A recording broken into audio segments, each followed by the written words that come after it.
हुजूर पाक सल्लल्लाहु अलैहि वसल्लम ने नौजवानों से कहा, तुम में से जिसकी ताकत है वो निकाह करे। हुजूर से पूछा गया, किससे निकाह करें, कैसी औरत होनी चाहिए?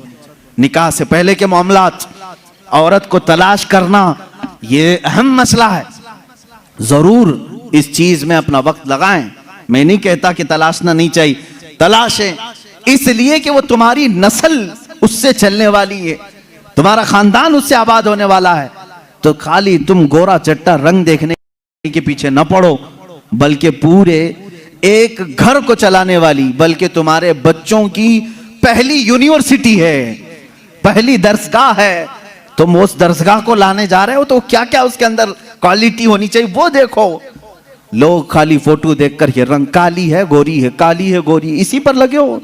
हुजूर पाक सल्लल्लाहु ताला अलैहि वसल्लम ने फरमाया, दुनिया में जो भी निकाह करता है उसके 4 मकसद में से एक होता है, या तो औरत का हुस्न जमाल देख के निकाह करता है, या औरत के पैसे देख करके करता है, बहुत मालदार है, बड़े बाप की बेटी है, सुनो ऐसे दामाद हो।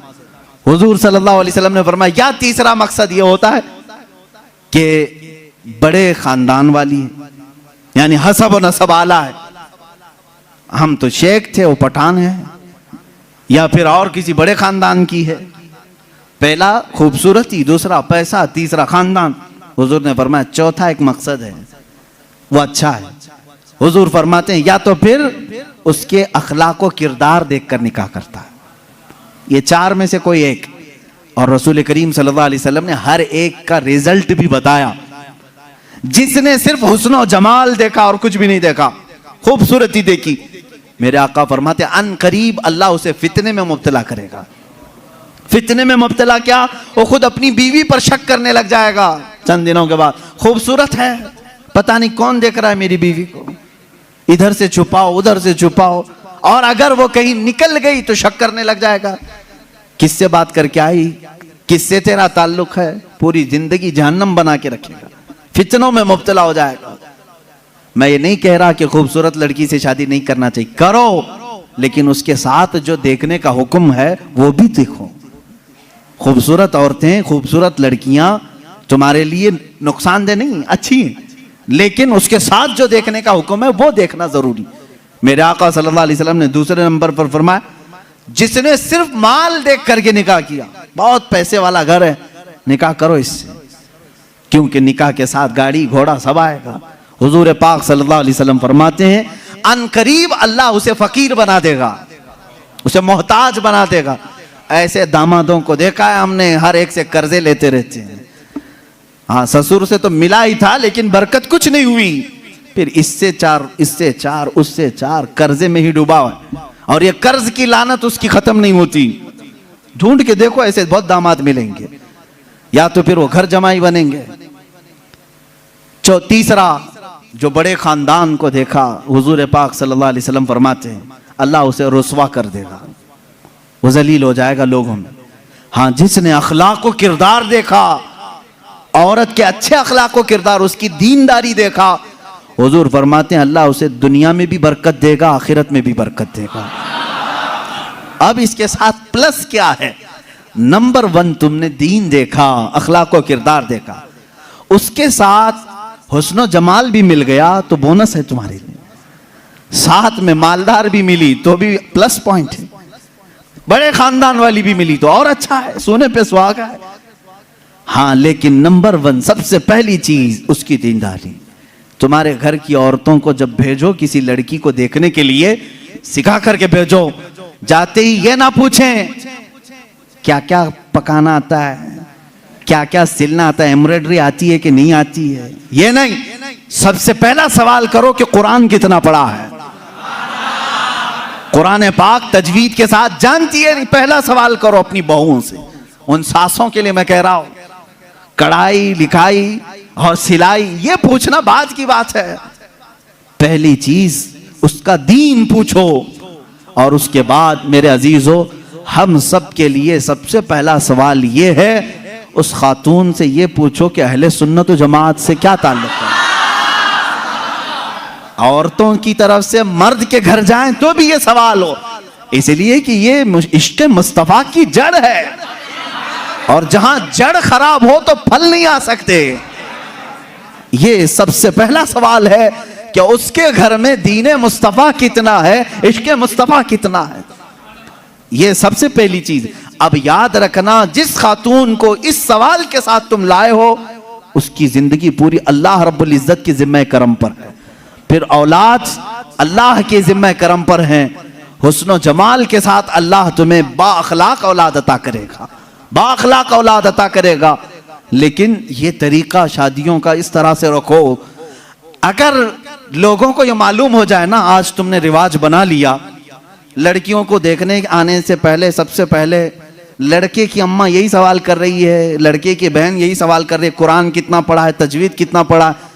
2-4 घरों में ये होने लग जाए तो देखो लड़कियों को सबसे पहले अब कुरान पढ़ाना शुरू कर देंगे। क्यों? सबको मालूम है नहीं पढ़ाएंगे शादी नहीं होगी।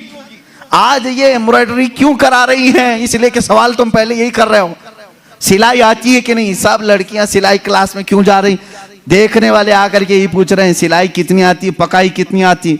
इंडोनेशिया का माहौल मैंने देखा, इंडोनेशिया के हमारे बहुत सारे दोस्त हैं, सबसे ज्यादा मेरे ख्याल से हज पे आने वाले इंडोनेशिया लोग, इंडोनेशिया के लोग।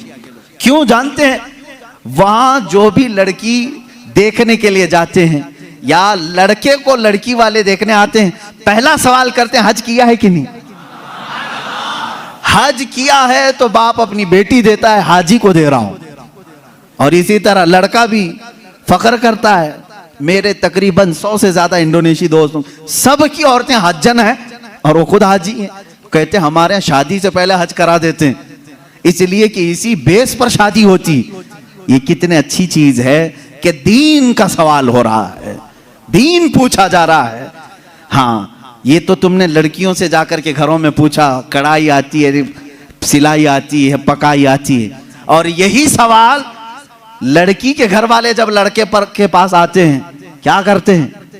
कौन सी ऑफिस में काम कर रहा है, परमानेंट जॉब है कि प्राइवेट जॉब है, कैसी जॉब है, ये सब सवालात तो है ही। लेकिन धीमे धीमे प्रॉपर्टी भी पूछते हैं, कहां कहां है, कितनी जायदाद है। खुद डायरेक्ट ना पूछे तो किसी से पूछवा लें, बाप की कितनी जायदाद है। ये सवालात हैं। इन बेसिस पर, इन बुनियादों पर जब शादियां होंगी तो खुरापात नहीं तो और क्या होगा। इस्लाम की जो मुकद्दस शादियां थी वो किस बुनियाद पर होती थी जानते? एक वाकया मैं सुनाता हूं तुम्हें। शाह किरमान बड़े बुजुर्ग हैं, बड़े साहब कश बुजुर्ग किरमान के, उनके मुतालिक ये रिवायत है। वो मालदार भी थे, अपने वतन के सरदार भी थे। एक दिन मस्जिद में आए, देखा एक नौजवान है, सीधा साधा है, मस्जिद में बैठा है, एहतिकाफ में लगा है, नमाजों में। रात को देखा आपने आकर के कुरान पढ़ रहा है, उसको ऑब्जर्व करते रहे।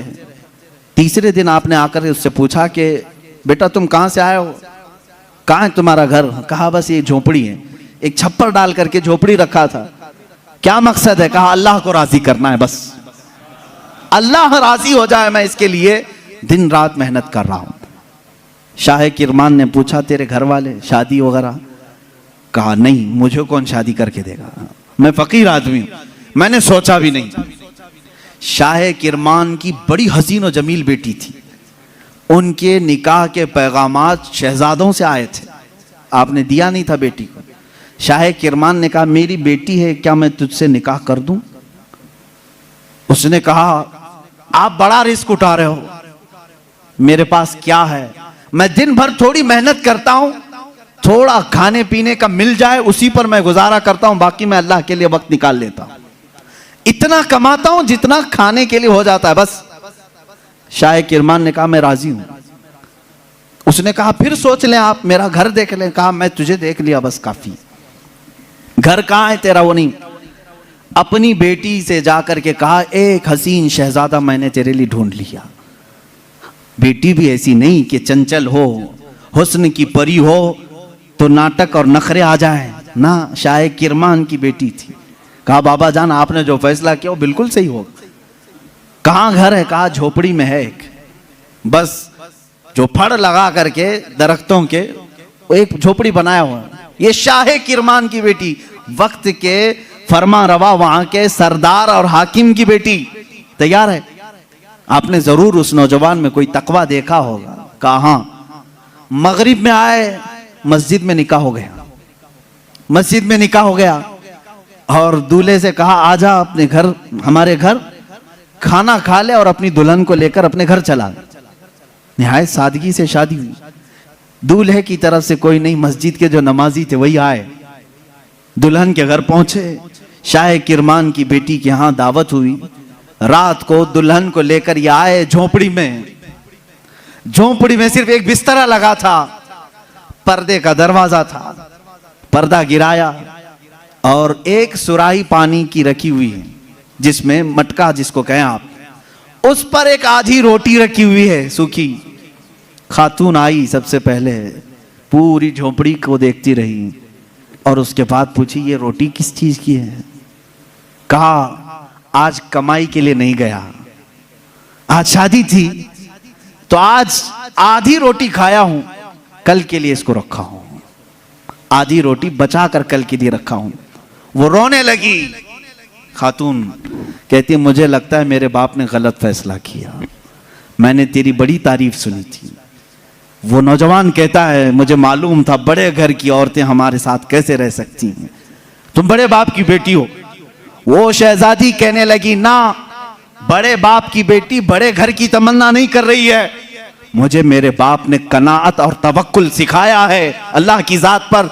मुझे इस बात का एहसास हो रहा है कि मेरा निकाह मेरे बाप ने उस शोहर के साथ किया जो आज खा करके कल के लिए बचा रहा है। क्या तेरा इतना यकीन नहीं, जो आज आधी रोटी दे सकता है वो कल भी तेरा रिस्क देगा? तवक्कुल तेरा क्यों नहीं अल्लाह की जात पर कि आज जो तुझे खिलाया वो कल भी खिलाएगा? तूने बचा करके इस तरह रखा तो मुझे एहसास हुआ। मेरे अजीजों, ये है वो इस्लामी शादियां, नौजवान इतना परहेजगार कि आई हुई खातून उससे बड़ी परहेजगार, उससे बड़ी मुतवक्किला, अल्लाह की जात पर यकीन रखने वाली।